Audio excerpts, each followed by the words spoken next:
بسم اللہ الرحمن الرحیم۔ آدم علیہ السلام کی پیدائش۔ اللہ تعالیٰ نے آدم کو مٹی سے پیدا کیا اور ان کا خمیر تیار ہونے سے پہلے ہی اس نے فرشتوں کو یہ خبر دی کہ وہ بہت جلد مٹی سے ایک مخلوق پیدا کرنے والا ہے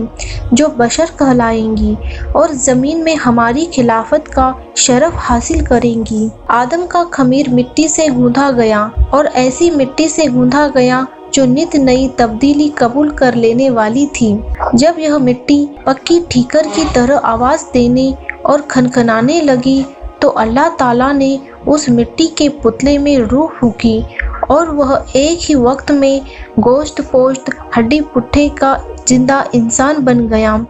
اور ارادہ، شعور، حصے، عقل اور وجدانی جذبات و کیفیات کا حامل نظر آنے لگا۔ تب فرشتوں کو حکم ہوا کہ تم اس کے سامنے سجدے میں گر جاؤ۔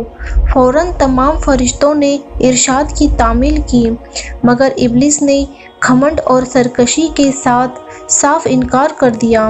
سجدے سے انکار کرنے پر ابلیس کا مناظرہ۔ اللہ تعالیٰ اگرچہ غیب کا علم رکھنے والا اور دلوں کے بھیدوں تک کو جاننے والا ہے اور ماضی، حال اور مستقبل سب اس کے لیے برابر ہے، مگر اس نے امتحان و آزمائش کے لیے ابلیس سے سوال کیا، کس بات نے جھکنے سے روکا جبکہ میں نے حکم دیا تھا؟ ابلیس نے جواب دیا،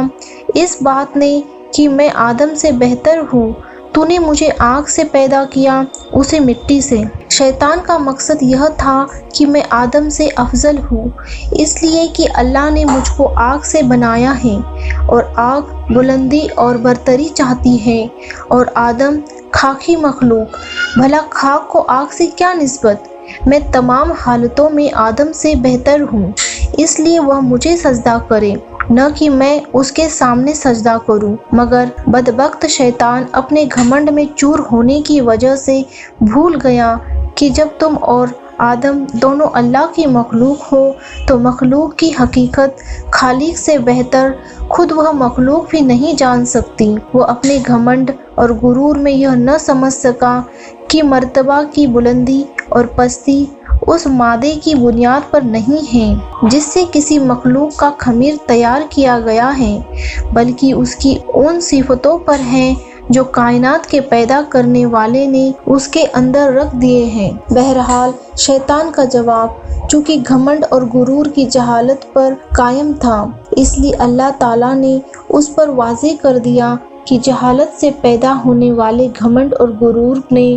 تم کو اتنا اندھا کر دیا ہے کہ تو اپنے پیدا کرنے والے کے حق کے احترام سے بھی منکر ہو گیا، اس لیے مجھ کو ظالم قرار دیا، بس تو اب اس سرکشی کی وجہ سے ابدی ہلاکت کا حقدار ہے اور یہی تیری عمل کا قدرتی بدلہ ہے۔ ابلیس نے تہمت طلب کی۔ ابلیس نے جب دیکھا کہ کائنات کے پیدا کرنے والے کے حکم کے خلاف کرنے، تکبر اور اللہ پر ظلم کے الزام نے ہمیشہ کے لیے مجھ کو اللہ رب العالمین کی آغوش رحمت سے مردود اور جنت سے محروم کر دیا، تو توبہ اور ندامت کی جگہ اللہ سے یہ درخواست کی کہ قیامت آنے تک مجھ کو مہلت دے اور اس لمبی مدت کے لیے زندگی کی رسی لمبی کر دے۔ اللہ کی حکمت کا تقاضا بھی یہی تھا، اس لیے اس کی درخواست منظور کر لی گئی۔ یہ سن کر اب اس نے پھر ایک بار اپنی شیطانی کا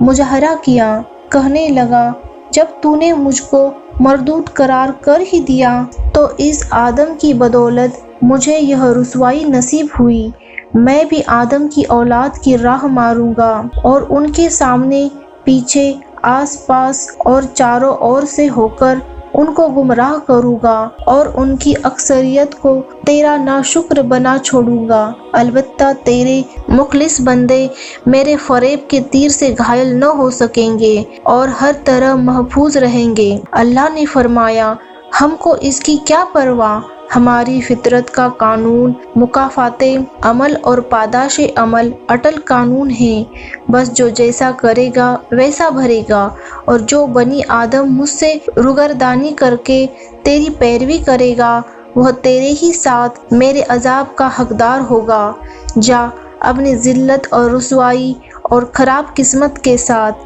یہاں سے دور ہو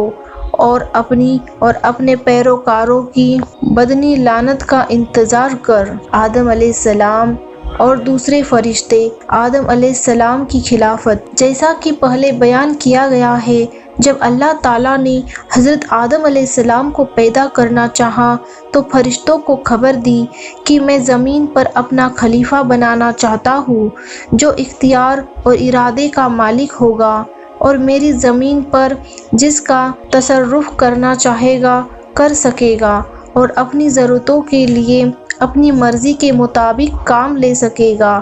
گویا یہ میری قدرت اور میرے تصرف و اختیار کا مظہر ہوگا۔ فرشتوں نے یہ سنا تو حیرت میں رہ گئے اور اللہ کے دربار میں عرض کیا کہ اگر اس ہستی کی پیدائش کی حکمت یہ ہے کہ وہ دن رات تیری تسبیح و تہلیل میں لگا رہے اور تیری تقدیس اور بزرگی کے گن گائے تو اس کے لیے ہم حاضر ہیں